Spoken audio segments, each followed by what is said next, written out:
I think we are dealing with that there was a planet-wide civilization, very highly sophisticated, using technologies that we're only just now becoming aware of, much less understanding. And that what's happens here is you have these scientists fighting over Atlantis, and they all have a piece of it. And unfortunately, that's all we've been left is pieces. And then it gets worse than that, because as we go on, you're going to find out these pieces are being hidden from you. They're doing everything they can to keep you from knowing about all of this prehistory. I was pretty fascinated to find out about the Osirian. How many of y'all are aware of the Osirian? Not very many? Okay. Well, I wasn't either, so don't feel bad. I don't know if you can see this, but this stupid little thing's not really working.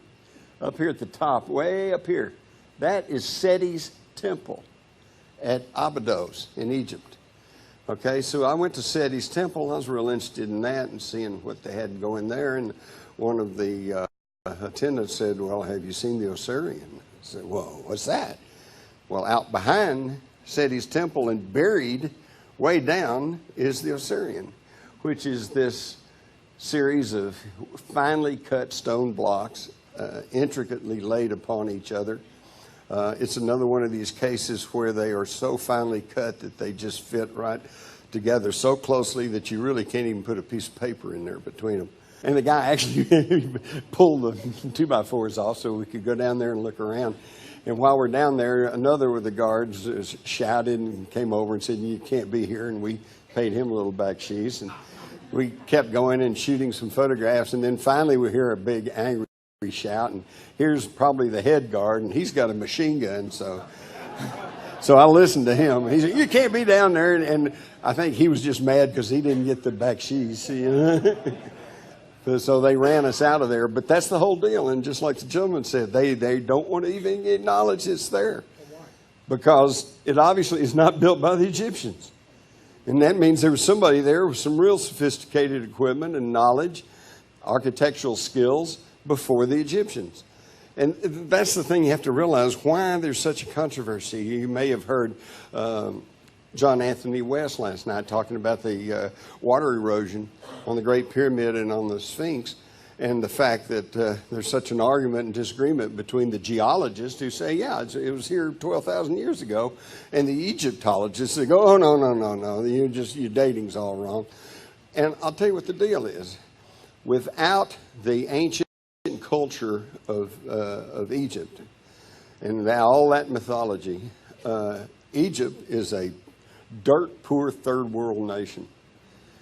So Egyptology, the ancient Egyptians and pharaohs and the Queen Cleopatra and the whole schmear, that's their bread and butter.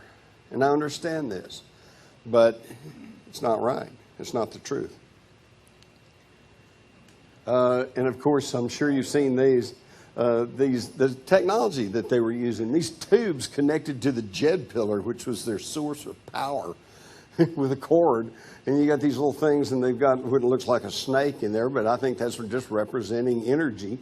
And the one at the top's the photograph. The complete drawing's over here, and it's tough to get a view of these because let me tell you something. This is not at one place.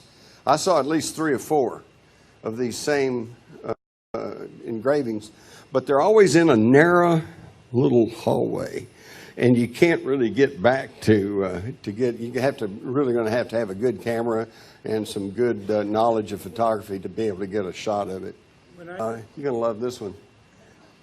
We were in Sekhmet's tomb. Those hands are my wife Carol, and she's shorter than I am. So she's holding her camera up over her head, trying to get a picture of the little statue of Sekhmet. And I want to tell you something. I'm not the most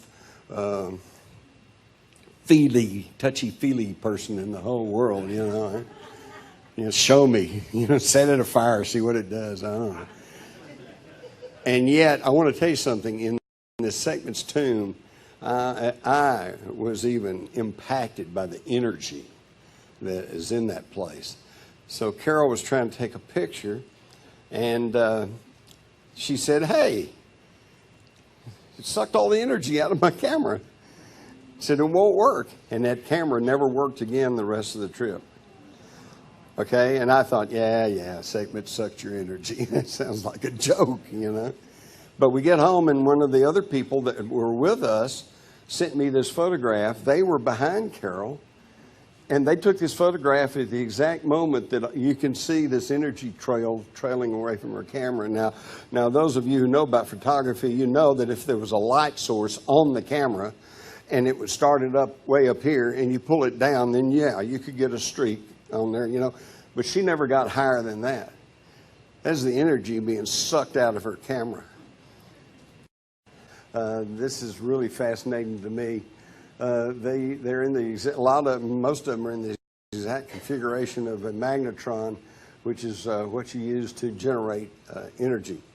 And I was really fascinated that when they went 600 feet down, they found the average temperature outside the circles was 42 degrees Fahrenheit, but inside the circles it went up to 136 degrees.